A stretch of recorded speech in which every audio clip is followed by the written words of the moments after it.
Run it up, then run it back. Run it up, then run it back. Run it up, run it back. Run it up, then run it back. Run it up, run it back. Run it up, run it back. Well, KD makes an appearance, and that's how we treat him. That is disrespectful, you guys. This is Run It Back, FanDuel TV, Wednesday morning, right? Yes, I almost messed that up. Stadium Insider Shams Charania. Do you like when I do this, like a display? I appreciate it. Yeah, it's I like appreciate the coverage here with the hands. Chandler. Like, usually you don't give me that. Usually, like, Chandler. Lou Will down there on the end, our superstar. Guys. Superstar. We wanted something to be exciting. We wanted to be entertained. We didn't know if we were going to get that, and we did. An overtime game in Game 1. Wow. Pacers, Celtics. Foul. Yeah, we're going to do that. All right. This one was crazy. 133-128 final. Tatum, 36 and 12. Jaylen Brown had 26 points. Tyrese threw in his 25 points, 10 assists. But here we go. 3 points up. 2 turnovers in the last 27 seconds for Indiana. And I don't know anyone out there who could possibly say they did not blow this one, Chandler. They blew it. They blew it in multiple different ways. First of all, with 10 seconds left, you got to call a timeout. You have a timeout. Advance the ball and make sure you get the ball in. That is the number one priority. You cannot afford something like this where you have at least tell whoever was in, but I think it was Nimhard, like, count in your head to 4 and use your timeout. There's no harm, no foul done there. And then we've talked about this all the time. Me and Lou debated it once. Mm-hmm. You have to foul. I know it's a tough shot. You're going to debate it again. I know it's a hard shot. And by the way, Siakam played unbelievable defense. He damn near got elbowed in the face because it was such a tight, brushed up on him. But why even let him do it? Why even let luck play into that? All you have to do, and by the way, he gave him plenty of chances. He shot faked. He gave him plenty of time. Just foul. Make him make 2 free throws, and then all you have to do is get the ball in, which they struggle with, but they still had a timeout, and make your free throws. So it happens too many times where there's bad beats, and it doesn't make sense to me that why teams keep allowing this. If they foul there, or if they call a timeout, we're sitting here today praising Indiana that they did it. They shocked the world. They're up 1-0. Now instead we're talking about their turnovers and their late game execution. It's just it's tough because I genuinely feel bad for them. I do too. Because they had this game. That building was quiet. You had them. But Lou disagrees. Like, this is the one, like, you don't think. Even last night they should have just made sure nobody gets a 3. Last night, put 5 guys around. Put 5 guys around. If you don't want to foul, at least don't let them shoot a 3. Yeah, the 3 that killed me. Last night, if there's any time, a scenario where I would agree that you foul, that was it. 8.5 seconds. Boston doesn't have a timeout. So you foul right now, they're going to shoot free throws. You're going to go the full length of the court. However, I've never been a fan of the fouling because, again, if that scenario where you foul a guy, you're putting pressure on yourself to make free throws. You're putting pressure on yourself to get the ball in. You're putting pressure on yourselves to make the plays. Did Indiana do any of those things last night? Absolutely not. So why donate 2 points to a team? They still have to make the free throws too. They're not free, so they still have to have the pressure free throws too. No, for sure. So that's my whole thing. Why put pressure on yourself when you're the team with the 3-point lead? Now I'm putting pressure on myself to get the ball in, which they failed to do, to manage the clock in the game, which they failed to do. They shot 9 for 10 from the free throw line, but who knows what's going to happen? It's too many different scenarios. But what if Indy misses the free throws? What if he missed 2? Then it's literally over. So they have to make the free throws just as we have to as well. Exactly. And so we can say all of that. Simple enough. Just get a stop. Just get a stop. Don't let him get to the one spot. It was really good I thought that was really good defense. I think it was a bad beat. I think that Jaylen Brown, give him credit, he made a hell of a shot. Crazy but shot. You can't get better defense than that. So I've never been a fan of donating 2 free throws to a team, having to get the ball in for them to foul me, for me to get to the free throw line. They turned the ball over twice in less than 30 seconds. So would you have put 5 people or 4 people around the 3-point line and and Miles Turner but you know what? Paint? Yes, yeah, absolutely don't give up a 3. But sometimes we always look at what happens in a negative sense. Give Joe Mazzulla a lot of credit. He drew up a hell of a play, and they made a hell of a shot. You got yourselves in the overtime. We knew that Boston was going to win the game at that time. By the way, they had 4 shots. I think the Celtics, before Jaylen Brown made that, had like 4 opportunities. Yeah, Indiana did everything they could to lose this game. So whether you fouled it or not, who cares? They did everything they could to lose the game. That was it'll be interesting to see mentally and spiritually what a loss like that does. Also, what a shot from Jaylen Brown. It's ridiculous. Yeah, that's what I'm saying. He was crumbling. Yeah, it's an insane shot. He thought he was fouled on the shot. I mean, no, because Pascal was like, I'm putting my hands behind my back. He had a split second, I think, to foul if he wanted, because Jaylen Brown gathered, and it took him a split second to really get that shot off. He had a chance, but again, it's do you follow or not? To me, when you do that, it's too many scenarios. It's too many what ifs. We got to make free throws. We got to get the ball in. It's like Chandler said, it's a split second right here that we're looking at. You can foul right here. See, you got like plenty of he time. gives a little jab pivot. Well, but I'll if tell I'm you smart, this. I'm waiting for you to even launch towards me, and I'm going into my shooting motion. This is in a deep corner. There's only one option for you to do anything in that deep corner. It's to shoot the basketball. So if I'm Siakam, I'm not even taking a chance on fouling him in the act of shooting. And I'll say this, when you're giving a foul as a defender, you're doing it when they put the ball on the floor. Right, he didn't take a dribble. So this was a quick bang, bang spot. He did, looking back at it again. It's like looking at a play after a referee blew the call, like seeing it again now. I'm sure he would have been like, damn, when he shot fakes, why didn't I just foul him? But usually you're taught to do it on the dribble, so you're not in the act of shooting, because God forbid you do it, he hits his arm and he makes the three, and it's a 4-point play. Yeah, then that would be worse. then it's a real issue. But I just think take luck out of it, do your job, make free throws, and the game is over. That's all. Last night when I saw this play, I said, shit, I'm going to have to argue with Chandler in the morning. I know. As soon as it happened, I was like, here we go. I automatically knew that it's going to happen again. I was going to go back and forth. They're not, Yeah, but that scenario could not have been made more perfectly for this argument. It's an important game. Everything happened the way it needed to happen for this argument. Like I said, if there's a scenario that you can make a case to foul, that would have been it, because they'd have had to go the full length of the court without a timeout. But again, they did a great job. They threw that ball in that deep corner. You don't want to put yourself in a position where you're going to foul him in an act of shooting. And like I said, you got to make free throws as well. They didn't do a great job of taking care of the basketball. Ew. So that's also a problem with them getting the basketball in. Now you're looking at a scenario where you turn the ball over. Now, let's say they turn it over, Jason Tatum gets the ball. Now he gets an opportunity at 2 more free throws to take the lead, opposed to a tie where you still have an opportunity to win the game in overtime. Too many scenarios you leave open when you donate points. I'm not with it. 22 turnovers for Indiana. And you had it. After this one, Rick Carlisle decided he would take the blame for this. This loss is totally on me. With 10 seconds in regulation, we should have just taken the timeout, advanced the ball, and found a way to get it in and made a free throw or two and ended the game. Agreed. Yeah, I agree. And we're talking about the things that Indiana did to lose this game, but for 47 minutes and 30 seconds, they did things to win this game. Think about it. They survived the knockout punch in the beginning of the game when they were up 12-0, which was insane-tastic.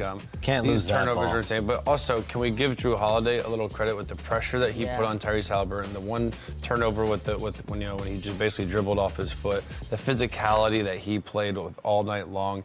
This is why players respect him, because it's a nightmare when he's guarding you. He's big, he's physical, he can move his feet. So as bad as Indiana played down the stretch, they did put themselves in position to beat this game that no one thought. Thinking about it, the spread was 10 points. They were down 12-0. They couldn't get anything going early. They weathered the storm. They stayed with it, and they still did enough. Now, can they overcome this?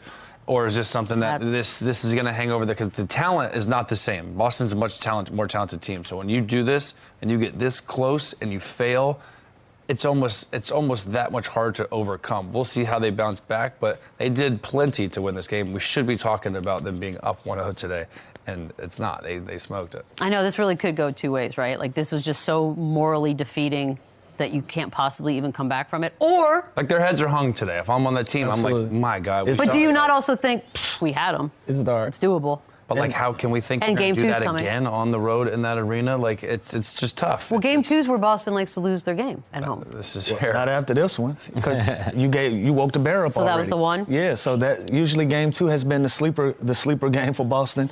It's too late. You already poked the bear. Now You already punched him in the mouth once. Yeah, they're aware, they're alert, now they're ready to go. I think it gets ugly from here for Indiana. And I'll say this, just to make sure we're not going to talk about it, the post-game interview with Jaylen Brown afterwards.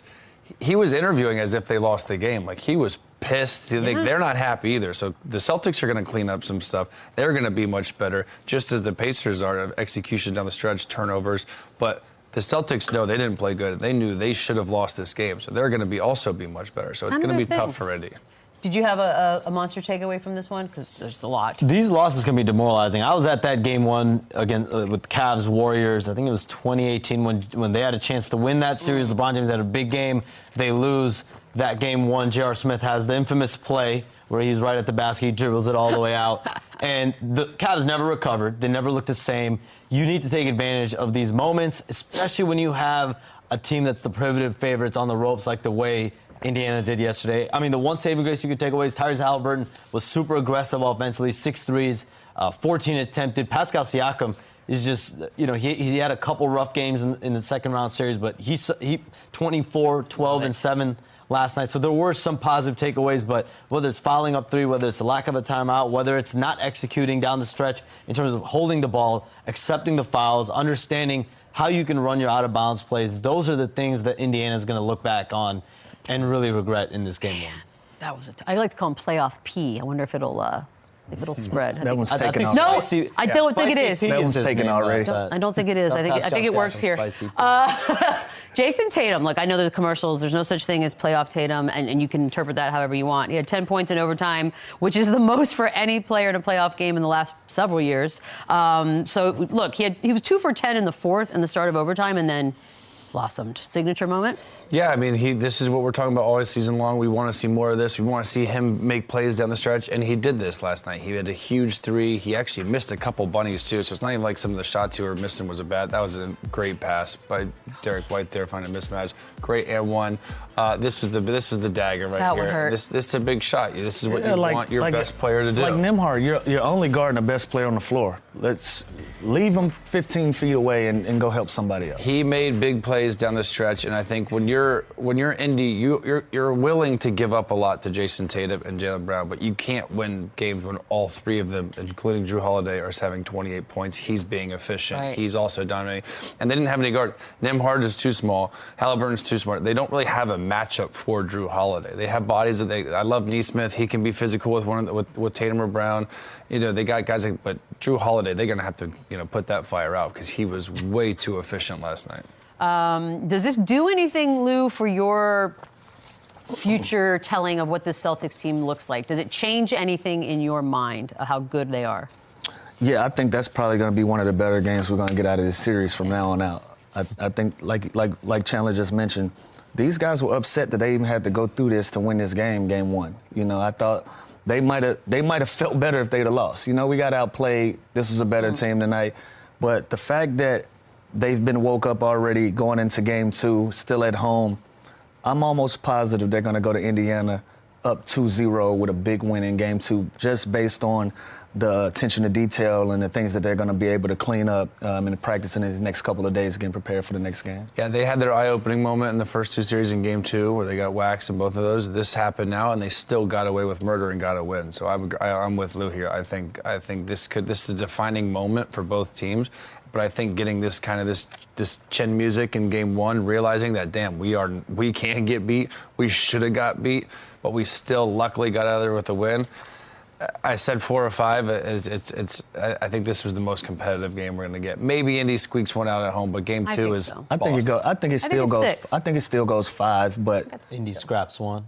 Indy's good at home. They'll get 1 at home. I think they get 2. I don't know. It just feels like last night was something. Something was there. Jaylen Brown, you guys mentioned after the game, seemed very pissed off. He did talk about the Pacers' pace. Look, I don't know, Lou, how realistic to sort of change your style to another team's pace. Like, what do you do here if you're the Celtics, if that is the issue? You got to get stops. You got to get stops. You got to make them take the basketball out. I'm sorry, I'm going backwards. You got to score the basketball. Make them. I like scoring, huh? Yeah, you got to score the basketball, make them take the basketball out, and slow them down a little bit. But give Indiana credit. Like, for 3.5 quarters, they played good enough basketball. Even with the turnovers, they still were in a position to win that basketball game. But if you're the Boston Celtics, you got to play at your pace. Now you got to make them play the way that you want to play, which is methodical. Play ISO basketball. We got guys that can score the ball at a high clip. Make them take the basketball out, use the shot clock, and prolong the game in that way. I think that's one of the ways that you kind of counter the way that Indiana likes to play. Now you got like a day and a half in the city of Boston. What do you do as a team? You soak. You sit there and you pout. That's it? Everybody? And that does not seem healthy. Yeah, it's tough. Like today, they're going to watch film. They're going to do a light shoot around. They're going to talk about what they did well. But it's hard when they did everything well to win this game other than execution down the stretch. So they need to, they came out with great energy in that 12-0 punch. For real. They never hung their head. They stuck with it. 22 turnovers, 32 points. Like that's tough. And only 10 free throws. So if I'm them, I'm trying to be more physical. I'm trying to bring the game to them like Drew Holiday did, like Jaylen Brown did. Get to the free throw line. You can't shoot 10 free throws and give up 32 points on 22 free throws. That's a recipe for disaster. Yeah, 10 free throw attempts to 30 for the Celtics. And no Rick Carlisle crying. Yeah. So, you know, that's I mean, you can't listen. You can't shoot free throws when you're turning the basketball No, over. you can't. So that's not a Boston Celtics issue. That's the Indiana Pacers issue. That's not something that the referees attributed to. That's something that your team did. How can you shoot free throws when you're giving them 22 opportunities to have the basketball? That was a crazy game. We got a little scoops from Sham. So you've been doing extra work while you're out here. Is that right? This is a fun one. This is not a very serious scoop, but so there are agency pro days going on as these draft prospects get ready for the NBA draft next month. And I went to one yesterday. DJ Burns Jr., NC State big man, led that team to the Final Four, ACC tournament MVP. He was everyone. There was a big deal made about his size, his frame, his weight. He was listed at 275 pounds when he finished the season in college. I saw him at the pro day yesterday. He looked totally different. What? I talked to him afterward. I think we have a photo here. What do you mean he looked DJ different? Burns told Wow. me he has lost 45 pounds in the last 6.5 weeks. He said he's doing cardio Ozempic? worked at 5 a.m. He told me, I was thinking the Ozempic? same he told me thing. no What? Ozempic. Nothing wrong with that. Ozempic He told me right no there, buddy. Ozempic. Fair enough. That is. Would he fail a drug test he for did tell me this. Ozempic like No. an NBA players take? No, it's a Ozempic? diabetes I medicine. need the secret, bro. 45 pounds. He said, I he know said, people he to said know he's it. been doing workouts 4 days a week at 5 a.m. Oh, my. Cardio workouts specifically that early in the morning.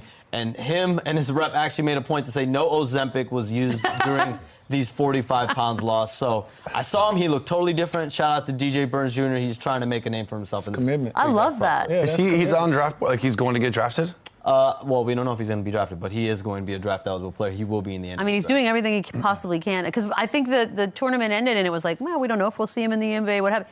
He's clearly doing everything he looks can great. possibly do. He looked Yeah. totally different. Yeah, I he looks great. didn't recognize him. I love that. Good on you getting that picture. We're going to take a quick break. When we come back, a man who can answer all of our questions about what's up with the Celtics, Brian Scalabrine, joins the show next. Run it up, run it back, yeah. Run it up, run it back, run it up, run it back, run it up, run it back. Let's rock, let's roll, tick-tock, let's go. Brian Scalabrine. White mama, don't do him like that. Let's go. Yeah, Hickman is on. 11 years in the league, 5 of those in Boston. He is a champ, of course. You can hear him every morning on NBA radio on SiriusXM. Brian Scalabrine joins right now. Sir, I don't even know where you want to start on this particular game. I don't even know what camera's mine. Because there's so much to do. The turnovers, the Tatum shot. Do you foul, do you not foul? What was the one big thing that stood out the most for you in last night's steal of a victory? It's amazing, and I'm a Celtic analyst, and I'm supposed to, sort of have green lenses on, but the inconsistency of the Boston Celtics is so alarming. The fact that they came out and they were pushing the pace, and you're thinking, all right, I love the game plan. Pace a game against a team that loves to run, and they go up 12-0, and then slowly but surely start walking the ball up. The defensive intensity wasn't there. I will give them credit from this standpoint. They don't foul the Indiana Pacers. You guys mentioned the free throws before we went to break.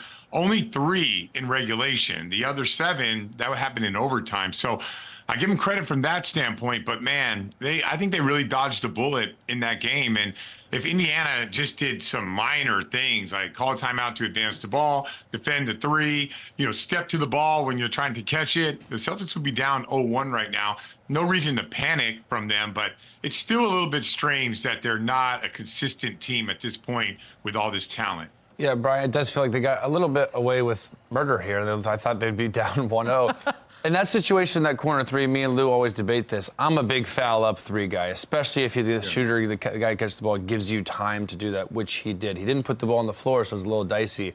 If you're Rick Carlisle, are you, obviously watching it back now, he made an incredible shot. Are you fouling up 3?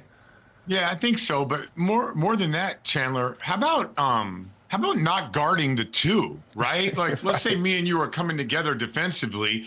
and I'm talking 100 times out of 100, if we want to put our back to the outside, right, to the sideline, to half court, allow you to cut to the basket, take the Jaylen Brown layup all you want, but how are you even getting screened in that moment when all you have to do is protect against the three? So we could do the foul game if you want. So there was about 8 seconds to go during that time, but I don't understand how, if you look at all the Indiana Pacers, like in that possession, you just don't play it standard. You don't have your back to the basket or to the guy taking the ball on the baseline. You just play on the outside. And when they come to you, you absorb that. So there's so many things that were wrong. And plus, if you can see the ball, when the ball is in the air, at that point you can grab. Obviously, you can't do it beforehand, but why at any point, if you don't have to protect against a two, would you not keep your eye on the ball and take that foul when the ball's in the air? Yeah, Scal, I'm not a fan of donating points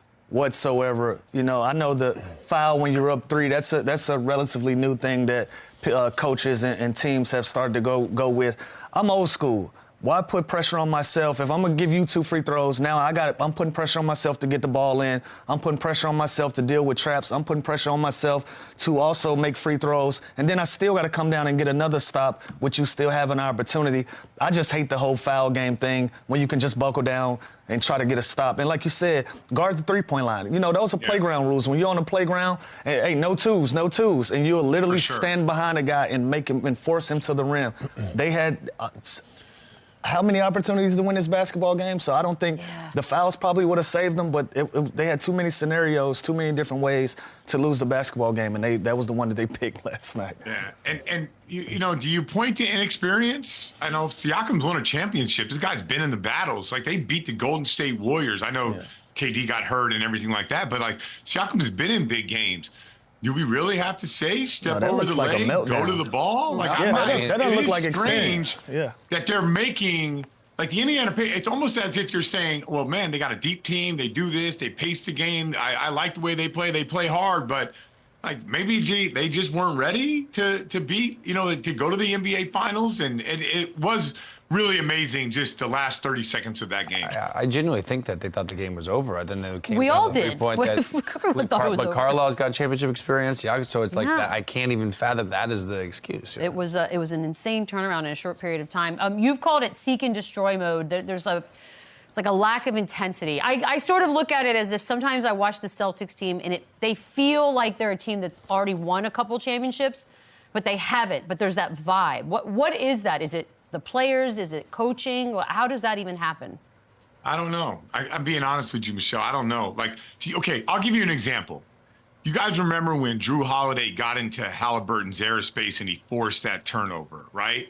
So this is the Eastern Conference Finals. I don't need to see that 100 times a game, but I would think any time, and you've been around great teams. Like, I was on a great team in 2008. Like, anytime things start to go sideways, you just pick up your defensive intensity. That's what you do, right? And I'm surprised. Why does the Celtics have to seem like improbable odds to win a game for them to raise up their level? It just doesn't feel right. Like, in the NBA, people think it's like just the last possession. But there are moments, and you could, like, I can go to all kinds of great players. Michelle, you love the San Antonio Spurs. Yeah. So Tim Duncan will get you 14 points, but every time you're on like a 6-0 run or an 8-2 run and Popovich is doing this, that ball's going to Tim Duncan and he goes and gets you a big bucket. So I just wonder, there's a lot of times where teams are on runs against this Boston Celtic team. Think about it. They're up 12 in the first quarter. They're up 13 in the third quarter. And they don't really respond when a team sort of makes a run. And that's what, historically, when you see great teams, that's what we're used to. We're used to the great player going to a different level and saying, all right, enough is enough, little brother. Let me just take this game over. Bop, bop, bop. Now it's 14 again. And I cover this team all year long, and they find ways to win. You can't take anything away from 64 wins and where they're at in the Eastern Conference Finals, but there are moments where you're wondering, are you guys going to, at this point, establish your dominance? Let the other team know that there are levels to this game, and you are not on my level. And I'm not seeing enough of that from this Celtic team so far. But, maybe it's because it's the Indiana Pacers. Maybe if they played Minnesota or they played Dallas, it'll be different. But at this point, I'm waiting for those moments, and I'm not finding them. That's what's kind of confusing to me when I hear some people call this Celtics team a super team, and I'm like, this isn't a super. This isn't. They didn't join up like the big three. This isn't KD going to the Warriors. So, what's your thoughts on when you hear this team that hasn't won a championship be called a super team? I mean, on paper, with accolades, you can call them a super team if you want. You know, like what Porzingis was at times. You think about Holiday, underrated, Derek White. Another guy that wasn't even ESPN's top 100. We all know, like, Derek White's a borderline all-star. Al Horford, generational winner. So, yeah, like on paper, but they don't play like a super team. And I'll go back to my example. Man, you can play the Warriors shot for shot. You can go punch for punch.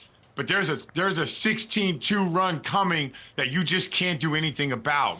And we're just not seeing enough of that from this team consistently. So I hope they turn it around. I hope that they start playing better. And it's hard not to look at the Minnesota Timberwolves and the way that they bring it defensively and not say, well, if what we're watching right now from them, and I get it, they're going against defending champs, Denver Nuggets, a lot of motivation there. You know, the whole Tim Conley thing and everything that team is built to beat that team. There's a historic rivalry in the last couple of years with Minnesota and Denver. I understand all that, but I'm saying I'm watching that team play, and I'm wondering, can my Celtic team for 48 minutes get to that same level? I will be surprised if they do. I think they can. I've seen some battles with some really good teams, and they go shot for shot, and it looks good. I mean, you know, maybe they were bored against Miami because they were hurt, and they were bored against Cleveland because no Donovan Mitchell, and they looked a little bored against Indiana last night. Scal, you think that's more of a personality thing? Because, you know, when you look at Minnesota, Ant-Man, he's fiery. He's teaching Cat how to be fiery. Jason Tatum and Brown, they some laid-back cats. Do you think that's a personality thing? I've been begging those guys on air to be like, this is what the playoffs are all about. I'm all cool with the sacrifices of getting your teammates involved. I'm good with that. Like, I you know what? I'm going to tip my hat to you in the regular season saying, you know, let D. White go off, let Drew Holiday, let Porzingis have his shine. But when the playoffs come around, like, I don't know any other way from these star players that I have been around or I have seen, and you can go down the list. Star players are savages. They're killers. They do it every moment, and they're looking to destroy. And their stats go up because they're playing 44 minutes, and they are just going at you time and time again. I don't know if Tatum and Brown are doing that night in and night out. I see it sometimes, and I love the way that Tatum played in the last two games against the Cavs. Like he went, game 3, 4, and 5 against the Cavs. I don't care that he went 10 for 25. I don't care if he had 5 turnovers. I don't care about any of that. He had that killer instinct look. Well, I think star players need to be like that every moment of the playoffs. And so far, we've seen a little bit of that, but not consistently. And, man, how about this? I'm going on Tatum right now. He had 36 and 12 in that game. That's how talented Jason Tatum is. And he had a moment, and 10 points in overtime. Like, he has that ability, but does he have the mentality to do it throughout the entire game? And that's the challenge. I think to win a championship, both those guys got to do that. And the rest of the guys will play off of them, and they'll be fine. But you got to have that seek and destroy mentality. Scal, Rajon Rondo, your former teammate, he said that this season will be a failure if the Celtics don't win a championship. Do you agree with that? Yes. And commitment to money, commitment to draft picks. Shams, you know the cap. Like, if you're going into that second apron, and you're going into that second apron for years to come, and you're building a team around 2 super max guys, like, we haven't even seen this yet with dudes making $65 million when their contracts kick in. Yeah, moving forward at this point with all the failures and all the almost, it is definitely a failure if they don't win a championship. It's weird because I know every year come this time we have that discussion about the candidates, and it feels like that more about this Celtics team than it has in a while. And part of that, I think, is the Jason Tatum of it all. And you mentioned the fact he had a great game last night. He is a top player. He told us he's the best player in the league. We got all that. But you have no rings. You got a trip to the finals. We know about the conference finals, 5 out of 7 seasons. And this business is all about talking about legacies. So how much does his legacy weigh on how this particular season ends up? Yeah, I don't know what happens going forward, but I think I agree that this season, this is the best team he's ever had by far. Like we in Boston, we loved Marcus Smart and we loved Kristaps Porzingis. We love those guys. I mean, I'm sorry, we love Robert Williams, but Drew Holiday and Porzingis are a major, major upgrade to what they had before. And it's like at times you could say, well, those guys weren't ready. Rob Williams wasn't ready. Rob Williams was hurt. Marcus Smart, whatever you want to say. At this point in time, with the roster that they have, no matter who they're going against, there is no excuses. So, like, Michelle, I don't know what happens in 2025, 2026, and Tatum's legacy will be cemented by that. But it does feel like you have an unbelievable chance to win a championship this year, and the squad is still good. They'll be good for years to come. I understand all that, but this is a golden opportunity. And I would say, as good as Minnesota is, and they're good. Minnesota's really good. Like, the only guy that I thought we had a really hard time in matching up with was Nikola Jokic. So that guy's off the table right now. There's a big path and a nice runway for the Celtics to win a championship this year. Scott, speaking of that, I'd like to stir the pot here a little bit and ask you, your 08 championship team against this current Boston Celtics team. Who you got in a 7-game series? Yeah, so all year I've been like, this year's team. Like, this year's team would smoke us. Like, no disrespect to my man. I know I'm going to get heat on Twitter for this from Kendrick Perkins, but let's just be honest, man. I'm not seeing the floor against these guys, but Kendrick Perkins isn't seeing the floor either against these guys. Let's be honest. Like, let's just put our analyst hat on real quick. Like, dude, how are you going to play against this squad right here? I get it, but after watching it, like, the one thing is this hard playing grit, grind, like all that stuff. Maybe that just plays itself through. And revisionist history, I know every old player thinks, oh, we played so hard back in the day. But that 08 team, like, we really did bring it. Like, defensively, we were historically good. And you had to really fight for everything you got. And I get this team has talent, but I would, through 82 games, Chandler, I said, 2024, but after watching the playoffs, unless something changes from here on out, and things could change, I get it, there's no way. Like, the toughness of that 08 team would overwhelm this team. So unless things change at this point, which, by the way, we're only halfway through the playoffs. Like, a lot has happened, but we're still only halfway done. So there's a lot that can happen in the future. So, but from what I've seen and the toughness and all that, and like that level for this team has to go up if they were going to beat that 08 team. Scal, we talk about that 08 team. The heart and soul of that team was KG, and you once described him as good crazy. What, oh yeah. Let's talk about that. What did you mean by that? So like there's an edge to the league that it's like the margin in the NBA, as we know, right? And I think maybe common fans have a hard time understanding this. Like, if this is good, too much is bad. Like, the margins are small, really small. Well, KG pushed every ounce of that. If you're in the weight room and he walks in, you sit up straight, right? At practice, it's different. We know star players, and it's hard to bring it every night. It's hard to play 36, 30, 38 minutes and then go to practice and bring the energy, and then be in the weight room and bring the energy, and then on the plane, making sure everyone's connected, and the gambling, and everyone talking trash but not breaking out into too many fights. We had some fights, but not too many fights, right? So it's all living on that fine edge. And you guys all watched The Last Dance. The Chicago Bulls were living on the fine edge of, man, just a little bit more is probably too much, right? So we lived that. And because of KG's personality, he pushed everyone to be just that much better. And if you're 2% better a month for an entire season, times that by 15 guys, well, your team's a whole lot better when the playoffs roll around. So that's kind of how it worked. Each guy pushed each other. I've never seen Paul Pierce in that type of shape. Ray Allen, Paul Pierce, Kevin Garnett, they kept trying to one-up each other as who was the hardest working, who was the most dedicated. And when you get stars doing that, you become pretty good. Scal, if the Celtics are able to move on, they'll play either Minnesota or Dallas. If you're Boston, put yourself in their shoes real quick in that locker room. Who would you rather face? Ooh, the sidebar stories. In the media, we love guys who are outspoken like Anthony Edwards. So I would love the Anthony Edwards, Jason Tatum conversation. Like, everyone, we love to overrate. We're calling Anthony Edwards Michael Jordan, right? So we love to overrate the young player at this point. Jason Tatum sees a young wing coming in, and we know Anthony Edwards isn't backing down. So this will be an unbelievable foe for Tatum. Remember, if you guys just go in your free time, look at the stats when Tatum plays against Kevin Durant. Like, he's up for those matchups. So to get the best version of Tatum, I always feel like if we're getting that version, we're not going to lose. Then on the other side, you have the whole Kyrie Irving coming back to Boston. You know, Boston's fine that Kyrie Irving isn't on the team anymore, but they're still sour by the way it all went down. So there's that side of it, him stomping on Lucky and doing all that stuff. So each one's a sidebar.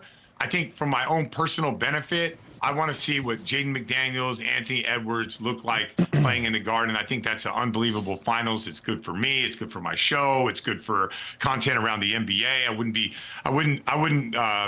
hate that matchup. But either way, I know this is crazy. I'm kind of leaning towards Dallas because I think Kyrie Irving is going to play a lot better in the conference finals. But either way, I think it'll be a good matchup, but I'm kind of leaning towards wanting to see what Minnesota and Boston kind of looks like. I also like the idea of A-Rod courtside in Boston for a few games. I do think, like, some things you just never forget. Well, I won't walk next to him because now I'm too pale, man. I got to get out of the sun. I don't know why. How did he get sun? I got to get more sun if I'm going to be anywhere in A-Rod's vicinity. Dude, I'm with you on that one. Pasty is what I like to call it. You played for Tibbs in Chicago, and you know how much heat he gets. Like, they had a great season. Injury was awful, and he's still going to get a bunch of that blame. Where are you on the blame Tibbs game? I'm not at all. I mean, I think I played for him. He's an unbelievable coach. I know there was that thing that came out. People don't want to play for Tibbs. You know, he's not for everybody, I'll tell you that. But if you want to win and you're committed to winning, you're a hard playing guy, you're a tough minded guy. I think you will enjoy playing for Tibbs. I really believe that if you're about all the right things. And it seems like right now they put a squad together: OG Anunoby, Josh Hart, DiVincenzo, Jalen Brunson, Isaiah Hartenstein. You want to throw in what Mitchell Robinson was and what he is right now. It does seem like Leon Rose has put together a pretty good team around Tibbs. So you can blame him for running guys into the ground. Listen, I was the same guy that was in his office asking him when I was a player, and me and him are really close, but how come Jimmy Butler's not playing more? Don't lecture me. Just tell me why. I'd love to know, because Jimmy Butler I liked him as a rookie. But, he always has a big plan. And, whatever his reasoning is, he's the coach and he has to make those decisions. He's watching more film than me. So I think that, I kind of lean towards that. But, I think the job, and I've always told him this, Tibbs, you're too good of a coach to not use more guys on your bench. Like, we had Derrick Rose miss 30 of 66 games, and we still had the best record in the NBA. But if Derrick Rose was playing, he might have sat some of those guys, right? But if he's out, John Lucas can go in there, and somehow we can win a game with John Lucas III, right? So I just said, like, you're too organized of a basketball coach not to be able to use some guys off the bench. Scott, you've also spent a lot of time working with potential number one overall pick Cooper Flagg over the last few years. What about him excites you? Do you think he has a chance to be a franchise caliber player? Yeah, I mean, the question would be, can he score at that level at a high enough clip? Like, I know he can play at an all-star level. He can contribute defensively, offensively. He's a great connector and all that. But when you're talking about the greats of the league, you're talking about dudes that can drop 25 to 45 on any given night. Like, Cooper's working on his shot. It looks a lot better. To be that face of a franchise, to be a perennial all-star, not a one-time all-star, like, he's got to be more consistent offensively. Hard to evaluate, and I'll just say this for anybody that watches high school sports, these guys are too good, especially that upper-level Mount Verde league where all they're playing is, like, future stars, right? That three-point line is way too close. They need to move that back. There's like a rhythm to the NBA line, and like, he takes one dribble and he's in the paint with a bunch of players.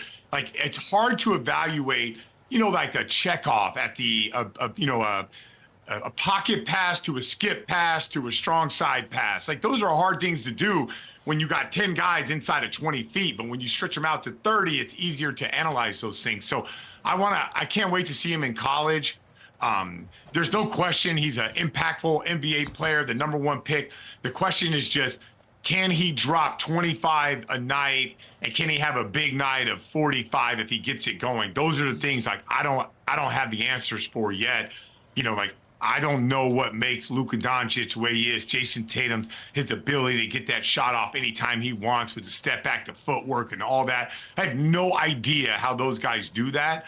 I just know that Cooper Flagg, he can go on any team in the NBA this year, start and be an impactful player this year right now. But we all know like that next level of a guy, and you got 2 guys that could score, like Chandler and Lou. You guys figure out ways to get buckets. Like that's a different animal, and that's not for everybody out there. But I think he's working on it. He's a complete savage. In his mind, he thinks that he's going to be one of the best players in the NBA, which is the first part of the battle of being great. Absolutely. The cockiness. Yeah. I could see that with Chandler. Oh, he's a savage. So there's a rumor, and maybe you started it, maybe you didn't. I'm not here to judge, but that he played Bradley Beal at Tatum's camp and crushed him. And Bradley Beal says that never happened. So the mystery unfolds. Can I clarify? Absolutely. All right. Can we cuss on this show or not? I'll just use. Can I use it? Chandler does. Fuck yeah, we can. God. All right. So now this is what I heard. Now I talked to Cooper, and he wouldn't confirm or deny. But Cooper Flagg talks shit, and pickup everybody talks shit, right?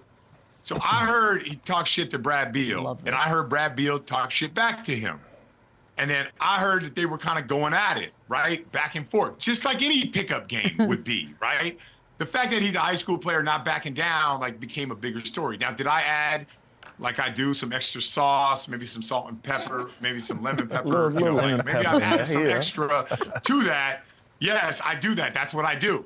But I do know that there was an exchange between those 2 guys in the pickup. But I heard, at the end of the day, we know it's all love and all respect from both guys, especially from Bradley Beal, who want to show the young high school player up.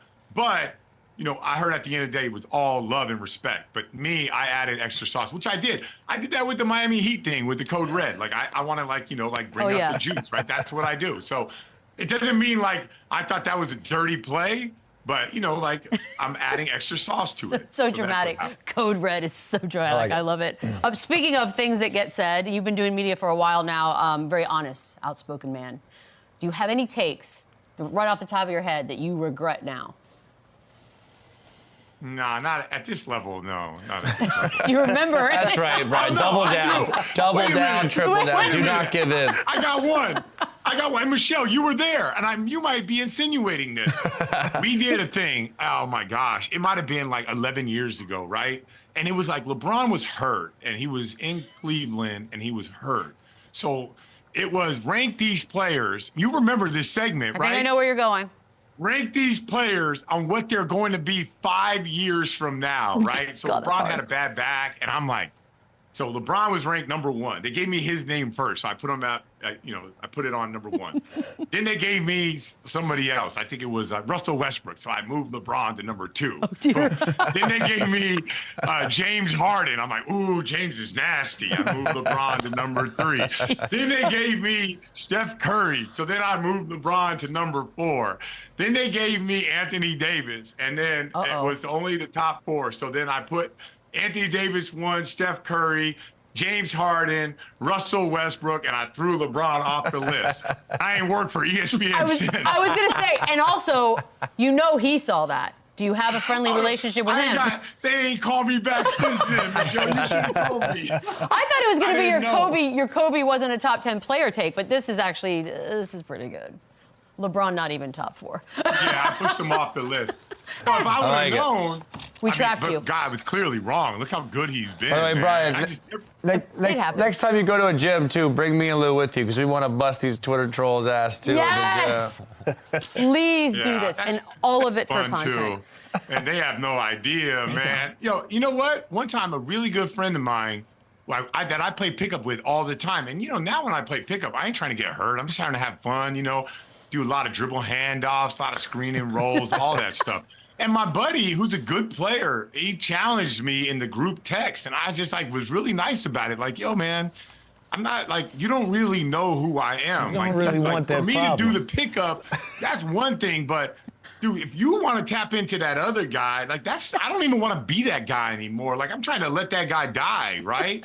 But he tapped into it, and we had the whole group around. I spanked his ass 7-0.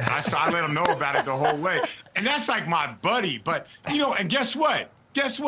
I was on one all day, and I hurt my back, and I was hurt out for another months. Like, I just don't even want to be that guy. I had this argument with my friend that we're watching the Cavs, and Georgie Niang. They're like shitting on how he looks. I'm like, do you know what he would do to you in like a one-on-one set? Like, are you shitting me? He would destroy you. Stop. Well, as a normal person, we sometimes get cocky and we think we can beat really great people. It's not right.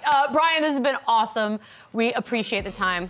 Thank you so much, sir. All right, anytime. See you. We'll be back. Run it up, run it back, run it up, run it back, run it up, run it back.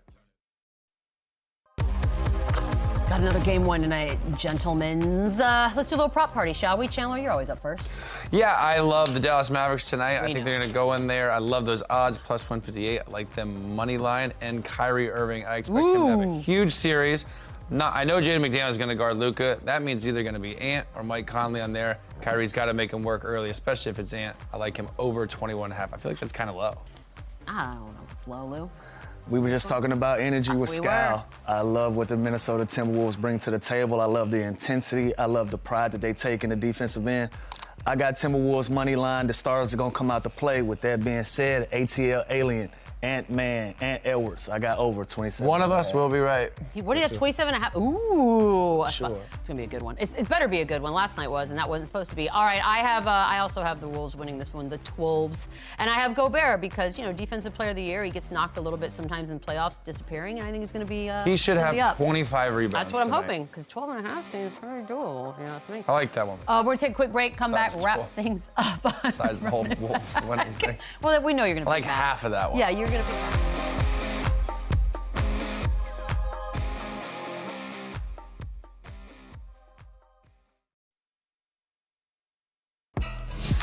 The NBA playoffs have tipped off. But it's not too late to get in on the action with FanDuel, because right now new customers get $150 in bonus bets with any winning $5 bet. You can use the bets on same-game parlays, live bets, championship futures, and so much more. No better place to bet all the playoff action than America's #1 sportsbook. Just download the app to get started. FanDuel, official sports betting partner of the NBA. Never take your socks off again while I'm in the middle of a very serious meet. Something somehow in my sock. No. Doesn't make sense. That's disgusting, I Lou. don't know what it is. Control your friend. Ew. Do we have picks for tonight? No, we already know. Mavs. Shams can't pick. Do we want a series pick? We Who wanna wins make the him? series? T-Wolves and Wolves. 6. Wolves. Mavs and 6. I say 7. Wolves and 7. I hope it goes 7. I really hope. You know what's going to be funny is last night we got a game and tonight somehow is a blowout. Tonight will be a blowout. You know that's going to happen. That happens will be every a single blowout. time. You know the vibes? I think it's going to be a very competitive. 7, John? Do you like Me 7? personally. Me personally. Yeah, I think 7. No? Come on, go out on a limb, Shams. Who you like? I think both teams are matched up very well. He's the pro. That's going to do it for us. Enjoy the game tonight. We will be back tomorrow with Malik Beasley. In studio? I don't know about that one. Run it up, run it back, run it up, run it back, run it up, run it back, run it.